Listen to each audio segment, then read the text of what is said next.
Hello, my name is Dr. Carl Candlepun, and this is the second official episode of my new Lost podcast. In this episode, my co-host and I finish discussing the two-part pilot, but it also introduces another element of this podcast going forward. This past Tuesday, I hosted a screening of the Lost pilot for several individuals who had never seen the show before, as well as one veteran viewer like myself. This screening was merely the first of what will be weekly screenings of the first season of Lost. Going forward, these screenings will be followed by a group discussion amongst the new viewers, in which they will be able to express their opinions, thoughts, theories, and interpretations of the episode they just watched. Due to the length of the pilot and the closing time of the screening venue, we were unfortunately not able to record such a discussion this time around. However, the group did end up lingering for nearly an hour afterwards, discussing the pilot, which helped to reassure me that these discussions will indeed be worthwhile. For this episode, however, you will simply be introduced to 6 of these individuals, who I hope will continue to attend the screenings and participate in these discussions. These introductions will be interspersed throughout this podcast episode. So without further ado, let's begin.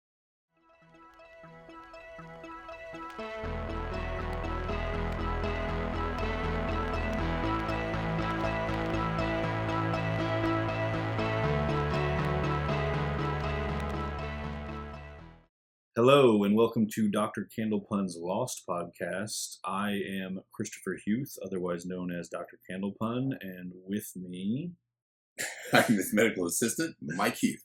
Today we are talking about Pilot Part 2. If you've not already listened or seen our first official episode talking about Pilot Part 1, you can find that, I don't know, wherever you're looking at this, you can probably find it. But yeah, today we're focusing on Part 2 of the pilot. So I guess let's dive in. Do you want to start? What did you think?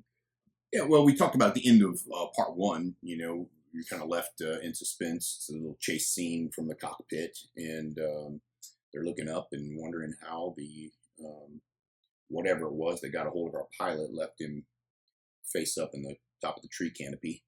And you know, I was obviously glued back when I watched this originally, like just waiting to see that. It's pretty easy transition this go around. 20 years later, just hit play, and you picked right back up. I think the first kind of note that I wrote down was like flashbacks. You know, start seeing flashbacks, start getting a little bit of the backstory. And it's not a lot. It's just just the, you know, before the plane goes down, and you start to learn just a little bit more about people. I don't know that I'll get this in chronological order, but I think about Jack. And you know, in Pilot Part 1, Jack's got this little bottle of airplane vodka in his pocket. You know, you literally get to see where that came from. And I remember distinctly thinking, as I did this time when I was remembering watching the second time, is like, Jack's got a drinking problem. You know, yeah, and mainly because, you know, he when he puts that bottle in his pocket, you know, the flight attendants already, you know, asked him if he essentially wants a little bit more, and he had some in reserve already, and he's stiffening up the drink, so to speak. Yeah. Well, I don't want to respond to that with knowledge that I have. Sure. So yeah, it's interesting that was your takeaway. So I'm here with, tell them your name. Ken Finley, and he is here for our 20th anniversary Lost pilot screening. And I want you to tell them what your familiarity with the show is, if any. I'm really not. I've heard the title before. I was just talking to Chris beforehand saying, well, when did this come out? Because I was trying to figure out why I didn't watch it. Mm-hmm. I mean, was there something programming that I watched on a regular basis instead of this? But to me, this is just Lost. I kind of associate that with Manifest and the 300 other shows I didn't watch, so I'm not really sure what it's about. So you don't even know like the starting premise of the show, is that correct? I do not know it. Okay, so that's very exciting because most people at least know that. And then a lot of people know various other things. Well, I think I asked you beforehand, is this religious based? Because some concept in my head is this some kind of rapture thing, or what's going on there? Or is it? I mean, it's like I guess I also thought about maybe it's something with an island plane crash, but that might be manifest or something else. I don't know. Yeah. I watched the Walking Dead, I started watching it after 9 seasons were out. Yeah. I still have not seen Game of Thrones. Right. So I have some definite cultural lagging, but, some things catch my attention, some things don't. Yeah. So, the Walking Dead, what type of shows typically interest you, I guess? Rick and Morty. Okay. Well, are there drama shows that... Oh, well, I used to watch NCIS a lot, Okay. on a regular basis. So that was, one of the shows that might have been on during this time period that I gravitated to. Okay. So would you say more procedural type stuff is your interest? I mean, you talk about The Walking Dead, that was a more serialized story. Right. And that was, like I said, I kind of got into that late, Right. and I was not really interested because it was about zombies. Yeah. So that really didn't draw my interest, but then I went ahead and gave it a try, and it was about more than zombies. Yeah. It was about, initially it was about zombies, it was about people pulling together, but then it was about after people pull together, they start, having friction among groups, Mm-hmm. and just kind of the ethics and morality and all that kind of interesting phenomena. Well, I'm very excited for you to check out Lost. So, talk about Kate. We talked a little bit about how I was a little maybe suspicious of her, and we even talked about maybe why that was. But clearly in this flashback, I'm proven right. She's in those handcuffs. He's sitting next to what I think at the time I probably assumed it was an air marshal or something along those lines, but whoever it was, she was in his custody. What I kind of took from that was this wasn't just he took her into custody and he's transporting her. Like their interactions seemed to allude to me a little more familiarity than that. There was almost it was kind of a weird vibe I got from him where it was clear their relationship was contemptuous.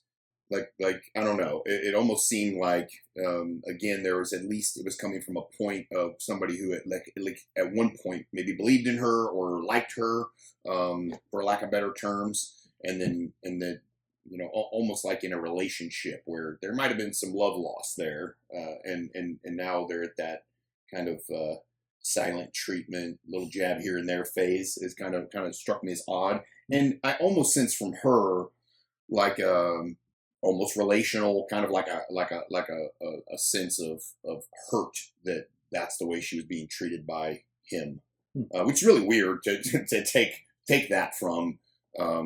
That's the interesting thing about it's presenting you with these things and you don't know yet, and you kind of have to read. But yeah, the thing that I think is that you're undeniably right about, that I can confirm without spoiling anything, is there's clearly history there. And yeah, I mean, the fact that she puts the oxygen mask on him, he's her captor. Yeah.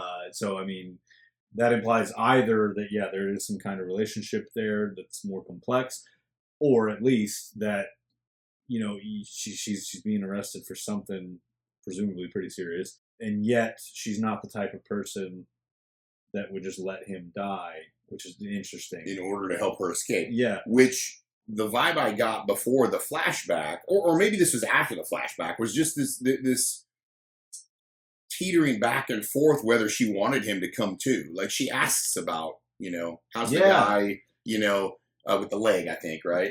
Was he the one with the? No, he's got the shrapnel. Oh, shrapnel in his ribs. Yeah, she does keep asking, and she keeps asking about him, and but it's, not in a way that that's not like, hoping, I hope he fucking doesn't make yes, it. Yeah. and that's the thing is they got me. It's like it teetered back and forth between what does she want him to die, so there's no shot he wakes up and then reveals who she is to everybody else, which there's a piece of you at that point. It's like, well, why does it really matter? Like unless he arrested her for cannibalizing an entire island after a plane crash. Like, why would it matter at this point? I think there would be some major prejudice, and there could be concern of getting away once they're rescued. There's reasons that she wouldn't want to reveal. Yeah, sure. I mean, theoretically, they might throw her back in the handcuffs if they think that she's dangerous. No, but again, it kind of teetered back and forth where you're like, well, she doesn't want him to die, but then she also doesn't want him to wake up and say who she is, Well, it's more ambiguous, like as far as my read on her asking about it is like she's not hoping that he's going to die. It's more, but she's also not necessarily. My read on it is that she's just curious. Like, what does she need to prepare for? Okay, yeah. I like that. I like the way you look at that. Yeah, I don't think, again, going off of the pilot specifically, I don't think that she's like, okay, he's going to wake up, so I need to kill him secretly. Again, that wouldn't make sense with the flashback of her putting the mask on him. But to your point, though, I think that does, like what you said, it just kind of hit me. It does lend more to her preparedness, or her, like I said, she could be the female version of Jack. She strikes me as that type of character almost immediately, but that lends credibility to that. Like I don't, it's not about whether he lives or dies. It's just about what I have to plan for. I just need to be prepared for either or. So I've got an answer or a plan. So I like that. That makes more sense for her character for sure. Okay, and now I'm here with Drew. And Drew, you are how familiar with Lost? I'm a veteran. I think I've seen every episode at least twice. I've seen the older ones several times. Yeah, okay. We go through between seasons.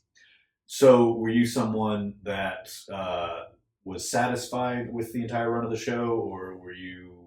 There are ups and downs, but I think it ended a lot stronger than people remember. I went back and watched the ending recently. It holds up, so. Yeah. Did you watch... When you say you went back and watched the ending, are you saying you went back and just watched the ending? I went with a competing podcast. I went through. I didn't do the first 3 seasons, but I jumped back in on season 4, and so I saw those 3 again. Gotcha.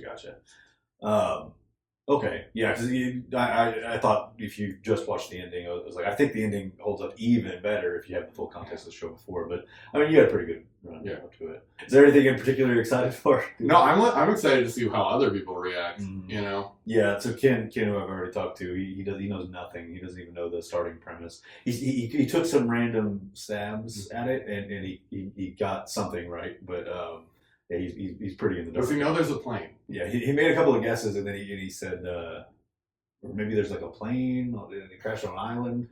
And I had my poker face. We'll be very quiet. Yeah. But all right, anything else you want to? No, I mean I came in cosplay here. Yeah. Nice. Drew's decision to cosplay as Charlie was particularly fitting, since Drew himself is a musician. Although, while I could be wrong, it is my understanding that he himself is not a heroin addict. If you would like to check out some of Drew's music, you can find a link to his YouTube channel in the description of this podcast episode. Well, and I mean, since you brought up the Kate thing, Pilot Part 2 is really where you get like the first couple of what I would call twists. I mean, you could probably call a couple of things in Part 1 a twist, I guess. Like them being 1,000 miles off course. But what I mean when I say twist is like there's a reveal that when you go back and watch what came before, suddenly it's like, oh my God, like that was right there. I didn't see that, and now I do, and oh my goodness. So in Pilot Part 2, there are 2 big ones. Both of them are character reveals that you get from the 2 flashbacks.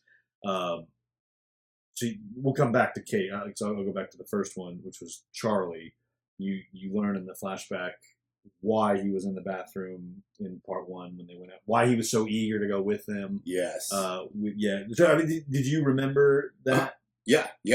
No, well, sorry. When you're saying that I remember it from 20 years ago when I watched it originally, absolutely not. Or like what I meant was like when you were rewatching it for the first time now, did you remember like, oh, he wants to go with them because he's a drug addict and he has drugs in that? So actually, no. Yeah, okay, I did not. Like now when he came out of it, out of the bathroom after they'd found the wreckage, that's when it really hit me. I mean, that's when I was just like, oh, well, duh. Yeah, you know.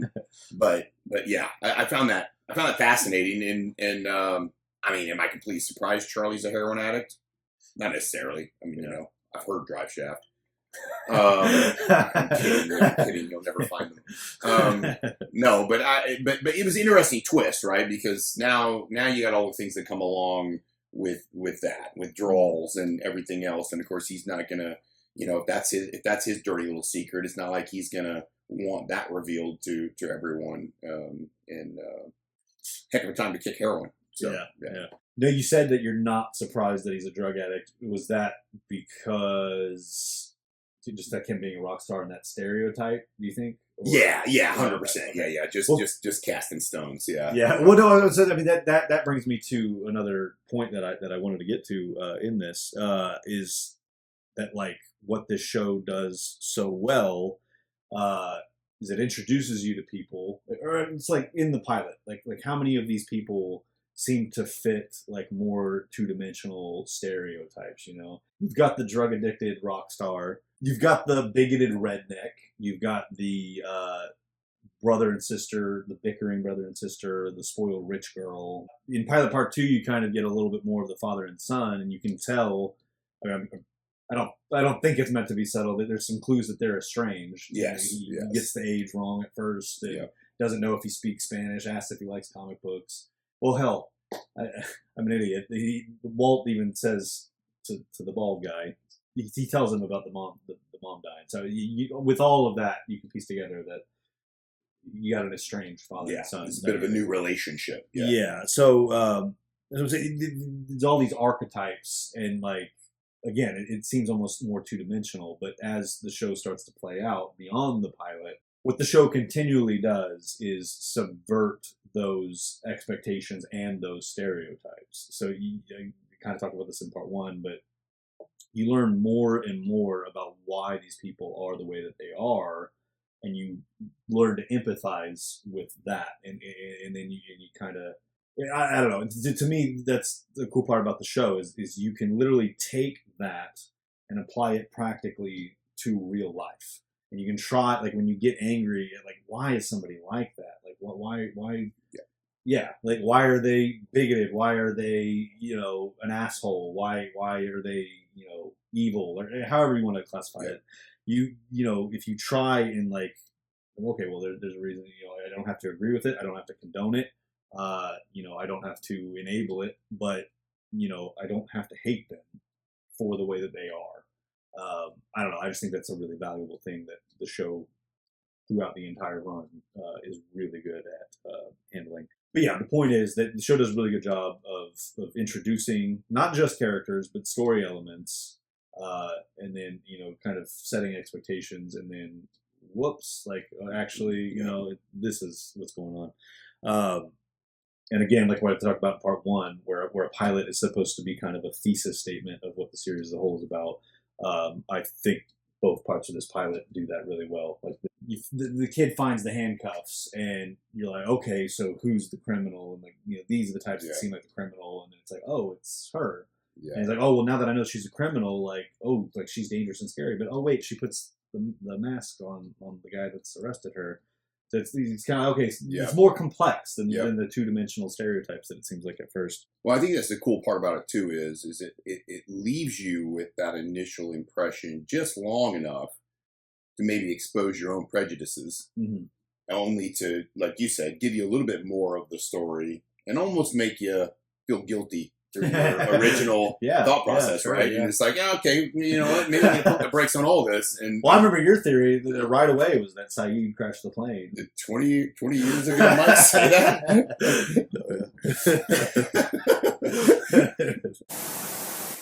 All right, so now I'm here with Lucas. And can you tell everybody what your level of familiarity with Lost is? I've never seen it. Most of what I know from it is from an Easter egg from one of the Arkham games, video games. So I know exactly 2 things about it. Okay. Dude. You can say, I'll probably bleep certain things out for the non-spoilery thing. Okay. But you can say. So for the non-spoiler, the 2 things I know is that it has a monster and it ends in the. Besides that, nothing. Okay, cool. Do you know anything about like the reputation that it has, like as far as being satisfying, dissatisfying, anything like that? I know it's supposed to have a dissatisfying ending, but it's supposed to be really good for a good long while up until then. So Okay, and part of why I'm doing this is because I think that reputation about the dissatisfying ending is very unearned and based on misconceptions and misinformation. So yeah, that's just part of why we're doing this. So don't spend the whole time thinking like, oh, but eventually it's going to get shitty. I won't hold it in my heart, but we'll see if I have to fight you on once we get there. All right, Yeah. sounds good. All right. But anyways, getting back to the twists, and like I just mentioned, Kate, kind of became clear when we were talking about part one that you knew, at least by part two, that you remembered that she was the fugitive, that she was the one in the handcuffs. And that's another example of something I was talking about part one, where it's like, I remember I was introduced to the show in the middle of it, learned all these things, like kind of caught up on what had already happened, and then over a year later, I finally went back and watched the first episodes. And so basically, by the time that I first saw the pilot and I first saw how it was revealed that Kate was the fugitive, it went over my head that wasn't obvious to begin with. Yeah. It wasn't until I got older where I was like, oh, I see how mind-blowing that could have been if I hadn't known about it. And so, yeah, it's something that I enjoy when I watch it with people that have never seen it before. It is like the level of surprise that people get from that. I think it's pretty clever. And on rewatches, you can see her reaction to like, oh, my son found these out in the jungle, and like it kind of cuts to Kate, and she's like, oh fuck. Yeah, the show does that really well. And yeah, these were the first examples of that. So there are. The pilot kind of establishes, like, okay, yeah, what we're going to keep doing is we're going to introduce this little mystery, like where did these handcuffs come from? Who was on the plane that was, a prisoner? The pilot establishes, like, okay, we're going to keep introducing these things, and then you're going to get the answers. In the pilot, there are a few mysteries that are introduced that will. Some of them will be answered more quickly than others, but I'm curious about if you remember basically where certain things are headed. Before Sawyer joins them on their trek, he is like reading a letter. Yes. Yeah, and then he's kind of like looking all mournful, and then all of a sudden he's going with them. Do you remember anything about that? I don't remember. Okay. The other big one, probably the biggest one, except for the transmission at the end. Locke is the name of the bald guy. He's talking to Walt. He's talking about the game. And he asks Walt if he wants to know a secret. And then it cuts away. Do you remember what the secret is? No, not a clue. Don't remember. And I remember watching the pilot. I'm like, man, seems like something I should remember. And I don't remember. Don't remember. I mean, again, there are things I remember about Locke, and I'm like, well, was that it? But yeah, I mean, I think you might actually remember it and just not realize. Yeah, not realize that's something the you said thing. earlier. Yeah. The polar bear being on the island. This isn't the big misconception of the show, but this is a big misconception of the show. A lot of times that people talk about how the show never answered any questions. One of the most cited examples of a question that was never answered is why the hell there was a polar bear on the island. And the reason that's extremely frustrating for fans like myself is that's one of the questions that they answered the most explicitly the most amount of times. Like, if you watch the show throughout, there are countless times they go out of their way to be like, oh yeah, and like, this is why the polar bears were here. Okay, so now I'm here with Julia O'Donnell. Can you tell everybody what your level of familiarity with Lost is? I know about it. I've seen like bits and pieces of a couple of episodes, and people would talk about it around me, but I didn't know what was going on, and I wanted to watch it for a long time. Okay, and it's my understanding that part of how I convinced you to come is because you're a fan of a certain actor. No, I came because you invited me, and I appreciated being invited. Well, cool, but I've wanted to see it for a long time because of him. Yeah, because Somerhalder. Okay, Yeah. Okay, cool. Because Damon from Vampire Diaries. Yeah, she's a vampire. She's trying to get me to watch Vampire Diaries and the originals. It's gonna happen. I mean, I do feel like I owe you one. I realize that Vampire Diaries is not the greatest, but the originals is probably my favorite show of all time. So. Well, I can say that I was never ever going to watch those shows, but you doing this and you insisting that I should, you may well get me to watch it. So there you go. Well, if one day you appreciate Klaus as much as I have, I'll have done what I needed to do. Sounds good. Do you know anything about like the Reputation? I know you do because somebody fucking commented on Facebook about it. Yes, I know about the Reputation. I have actually been asking my co-parent to watch it with me for literally 10 years, and he won't watch it because of that. Because of the ending. Because of the reputation the ending has. Yeah. Yeah, gotcha. But I actually like what I've heard about the ending, so I'm fine. Which I think we have talked about privately, that what you think you know isn't necessarily accurate. I think, I might have just phrased it wrong, too. It's been a minute since I was told the story. Well, you may have, but countless people are under the same impression of what you told me. It is a wide misconception, so that's why I wouldn't be surprised if you have heard the wrong thing. It's totally possible. Yeah, all right. Okay, this is just a fun little thing that, like, again, I may not keep this in, but like something that every time I rewatch it, it always kind of makes me chuckle because I'm still not 100% sure what the intention behind this was. You remember in Kate's flashback on the plane, the flight attendant asks, she first asks Kate, but then she asks the marshal if he wants anything, and he says, "Yeah, I'll take coffee. I'll take coffee black, thanks, sweetheart." And then she goes, "Coffee, sure." Okay, and it's like all exasperated and walks off. I have eventually come to my understanding of what that was about, which I'll share. But I'm curious, like, what was did you even think about that, or did you find it odd at all, or did you know, like, what like? The only thing that came to mind is just that, which is weird because in hospitality and in service, terms of endearment like that are exchanged, right? Almost ad nauseum. Right. It's not something I appreciate. I don't necessarily. If it's an older person, for instance, I don't mind. Like someone who can be my grandma calling me sweetheart. Right. I don't want somebody half my age calling me sweetheart any more than I think it would be appropriate for me to refer to, a younger female as sweetheart or something like that. And then again, just personal kind of thoughts. So my thought was it was a sexist thing, like him calling her sweetheart was offensive to her. Yeah. And almost on top of that it's this contrast with that sometimes. His was almost one of those, he's a term of endearment, but he's almost using it sarcastically, like almost like the same way to, "Oh, okay, friend," kind of that type of thing. And I'm not saying that's what he was doing, but there was two thoughts in my head, and one was sexist, and one was the fact that he kind of came across as maybe a little arrogant.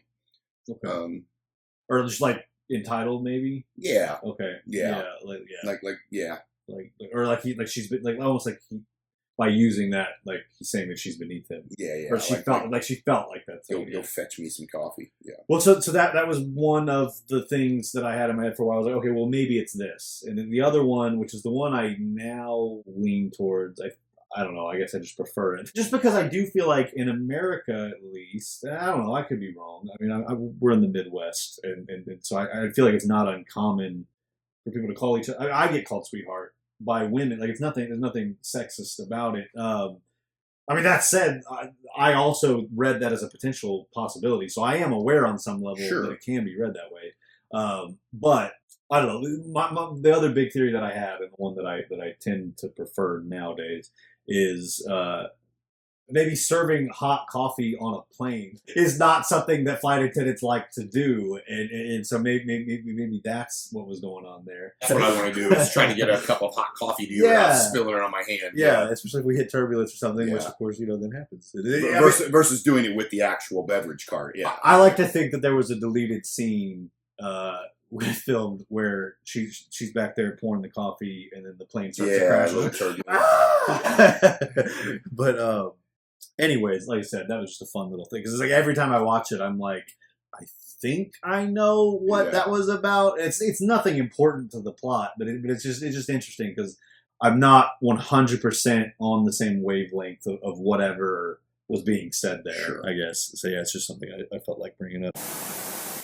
I am now here with Patrick Bell. And can you tell everybody what your level of familiarity with Lost is? I have never seen an episode at all. Have you had anything spoiled for you? I think I know the ending, but you tell me I don't. That is correct. You know the very, very wide misconception. I know the ending. Okay, well, if you're with us for the long run, then we'll see down the road. Let's find out. Are you excited? I am excited. All right. Excuse me, sorry. Unfortunately, Patrick and I were interrupted and distracted before I could have him promote his podcast and YouTube channel. Part of the reason that I think he will be a fitting addition to these podcast discussions is the fact that he and his production partner have a podcast called the First Timers Movie Club. The premise of their podcast is that they watch popular movies that they've never seen before, films that they have oftentimes been told they should have seen long ago, and discuss their opinions and experiences watching them for the first time. I encourage you all to check out both the First Timers Movie Club podcast and the IX Film Productions YouTube channel. I will link their website and their YouTube channel in the description of this podcast episode. On their YouTube channel, you can also find many great short films that they have produced. They are currently quite close to 1,000 subscribers, at which point they can monetize their channel. So if you would like to support some extremely talented artists, please do subscribe to their channel. So the only thing I have left on my list is the French transmission at the end. I guess I should ask you a question about it, but I don't really have one. So thoughts? Yeah, so when that came across, and of course there's this moment where like, oh man, they're already gonna get in contact with somebody. Oh, because the transceiver. Yeah, the transceiver to let them know that like, hey, we've wrecked, even if they don't know where. Like, hey, we plane crash, so check the news. We're here. And when it was in a foreign language, then all this stuff happened pretty quick. But I'm sitting there thinking to myself, like, oh, are they way off? Like, I don't know geographically where this island's at, right? So like, are they way off? And then, well, did they say where the plane was coming from and going to yet? Yes, I believe they did. Like Sydney, yeah. Los Angeles. And if they hadn't said that yet, I know the pilot says that they lost. That they lost contact and they were headed back for Fiji. So you should at least be able to be specific. If that hasn't been said outright. And again, that's assuming a lot about my geographical knowledge. But yes, Australia, France, check.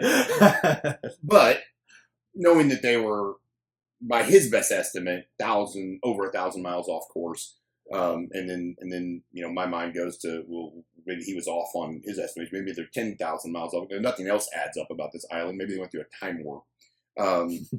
There was just things that kind of hit me about that, and then we started making out that it was a loop first and foremost. That it was just a message being played over and over. This wasn't another person that they could communicate with. Right. And I found it a little bit weird, probably a side subject, that our Silver Spoon girl, was denying that she spoke French, but her brother is like very adamant. Like, it's not even one of those things like, didn't you take a summer of French, in '89? Like, no, she's like you speak French, and she's trying to deny it. Can't quite figure out why. Like, did she already hear enough of the message to know that she's about to deliver some sad news? That wouldn't be my. I mean, I don't want to. Again, obviously, I have more knowledge than you as far as like what I remember. But like, I think my read on that would have been had I seen it in chronological order. Well, I mean, it's hard to say. I don't think that would have been my read on it. I'll say that. I don't think I would have, because then she does deliver the message. Right. I think. And again, I do have the benefit of some knowledge here, but I don't think it's too spoilery to say. My interpretation of that is that she's very insecure about her abilities to do anything of use. And I mean, I obviously, again, not a spoiler. At some point, you will learn the extent of her French education. And I mean, even when she does start translating, but she does seem uncertain of it. Right. And so yeah, I think I would agree with what you're saying. Like, if like, she's like, all right, fine, and then she just like perfectly translated it, right, like with no problem. But yeah, the fact that it's like, you know, he really has to convince her, and then she like has to listen, and then she's like, okay, like this is kind of what she's saying. So yeah, I don't think you're wrong. Like she clearly speaks French better than she was suggesting. Yeah, she was suggesting she was. But that's my read on why, is that she's just insecure. She doesn't think she's good enough at it to serve that purpose in the group, I guess, is the way I would put it. So yeah. Oh, and then as it continues, and she essentially, you know, tells them what's being said. Then the reveal is that this loop is, you know, A, it's a loop, and B, it's been going on for 40, 16. 16? Yeah. What you're saying makes more sense than what I was saying. Well, no, I mean, it's not that it makes more sense. My reaction was more so like my brain was immediately imagining how different certain elements of the story would be if it had been 4 years. So, but it's 16 years, and then she mentions in the you know that she's saying that she's essentially the only one left. Yeah. So I remember that I most likely thought this originally, but I definitely got the sense when I'm rewatching this 20 years later that this island might be a bit of a plane snatcher. Like that's kind of like that's what it does. It sucks in planes that get in its vicinity, whether it's the time warp thought process or whatever, and that this is like on a repeat. It's not the first time it's happened, and they're just the next plane to go down, and that allowed my mind to go like, oh man, what's going to happen to them, and then what's going to be revealed about what happened to this plane 16 years ago, that led to her being the only survivor. And she says, I think she says it killed them all, you know, and then so I'm immediately going, oh, the monster killed them all. She's the only one left. That's 16 years ago. No shot. She's still alive. So it just left open a lot, but I distinctly remember thinking, okay, this island's pulling planes in, like that's what happens. They get too close. There's a storm, whatever. They get drug in. There's a crash. Whoever lives doesn't live long. Well, it's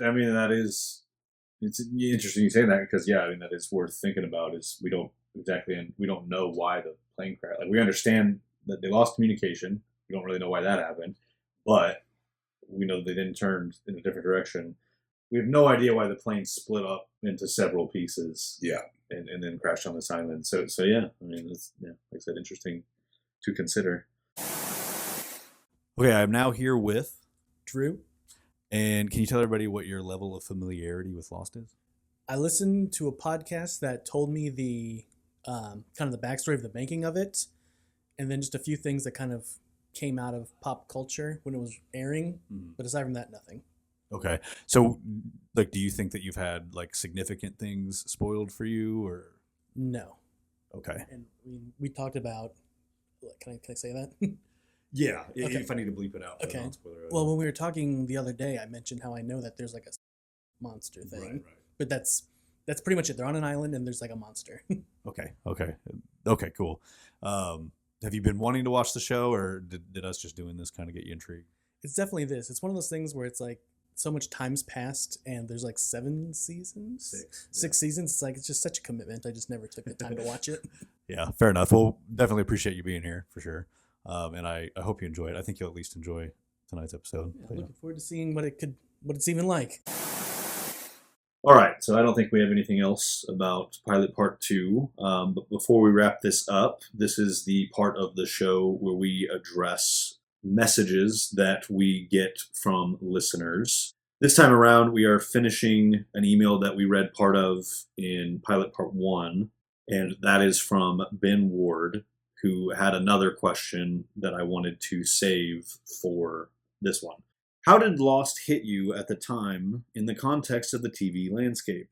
One thing that struck me was how explicitly it leaned into its post-9/11 era, with the plane crash and Sawyer's accusations and insults towards Saeed, which I hadn't really seen up until then, and made it feel very modern and daring. I was 13, 14. I guess I was 14 by the time I watched the pilot. I was in 5th grade when 9/11 happened. So I don't really have a huge frame of reference for like what things were like before 9/11 and what things were like after 9/11.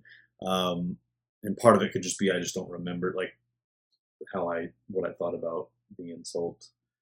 So I don't know, and I'm not sure how well your memory is of back then.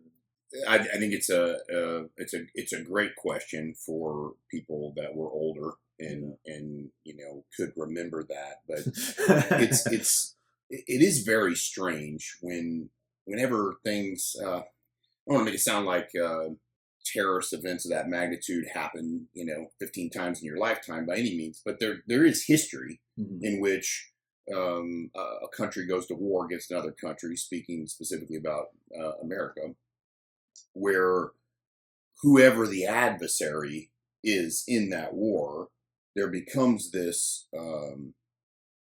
blanket of prejudice that even people who aren't prone to being prejudiced, it's almost like it's not even considered prejudice. It's more patriotic to have a negative opinion of the people or the ethnicity of the people that we're in combat with.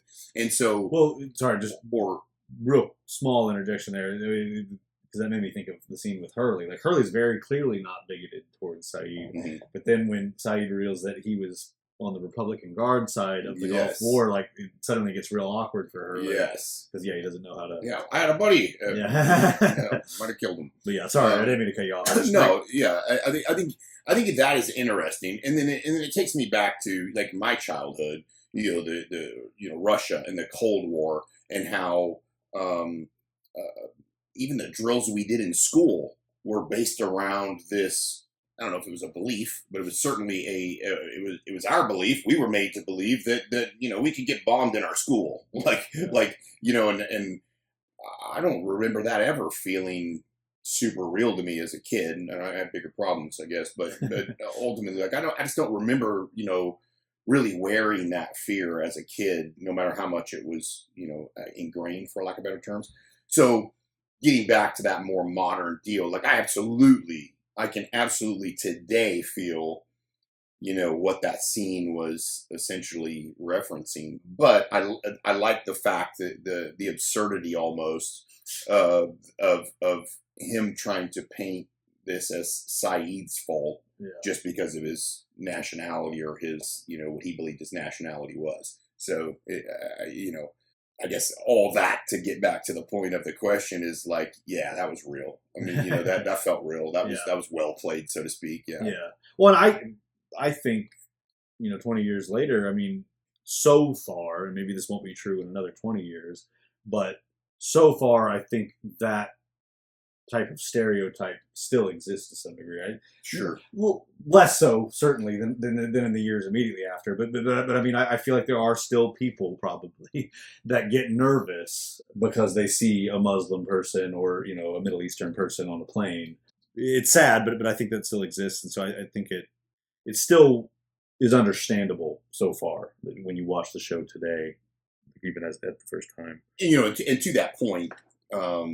It's never right to be prejudiced, but going back to like we did with these plot twists, it's understandable when you get to know someone's backstory and how they came to be, have that type of thought process, right? So I often say like prejudices are often born out of some type of traumatic event where it's hard to separate the bigger scheme from what happened in that incident, right? That becomes your reality of the ethnicity of a group of people or this particular geographical area that you don't want to revisit.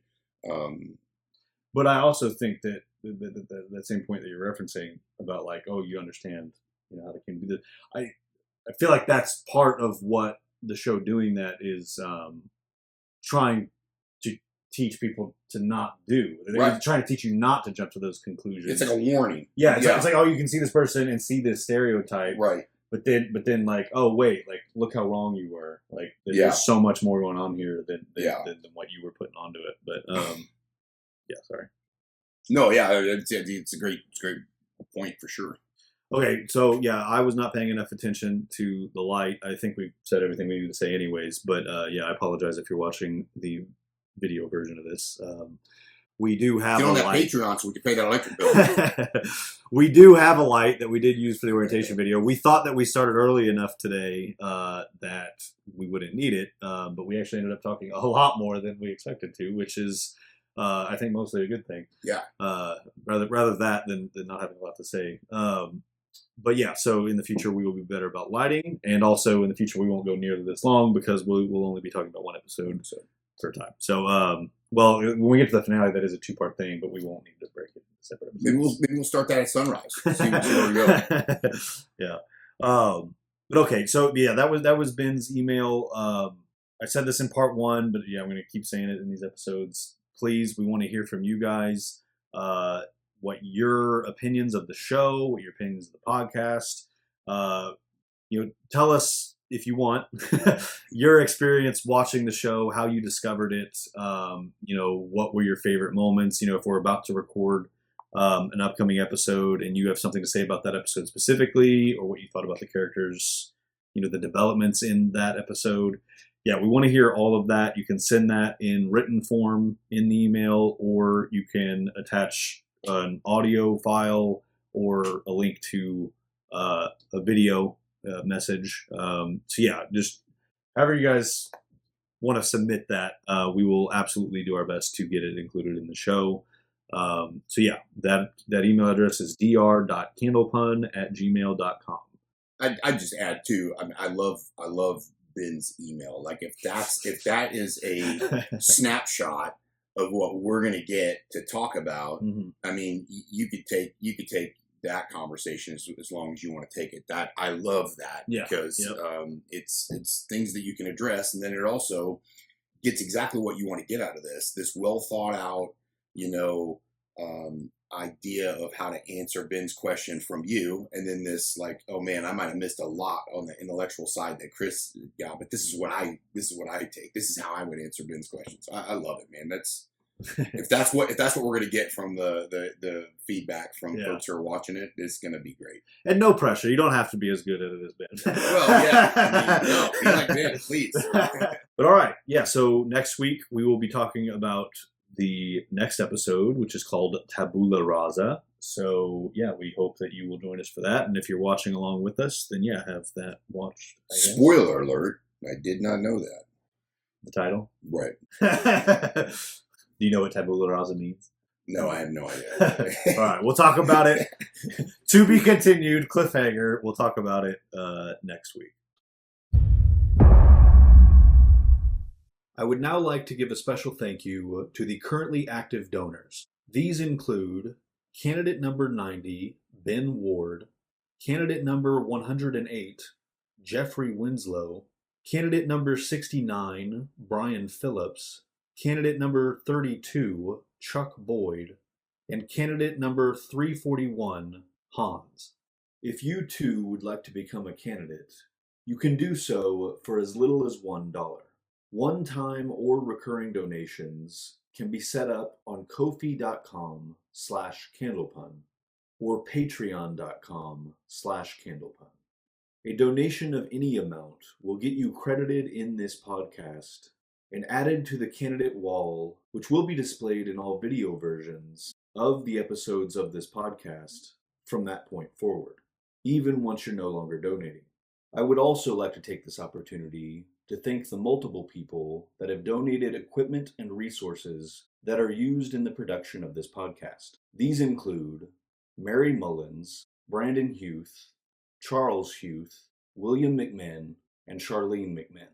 Until next time, namaste and good luck.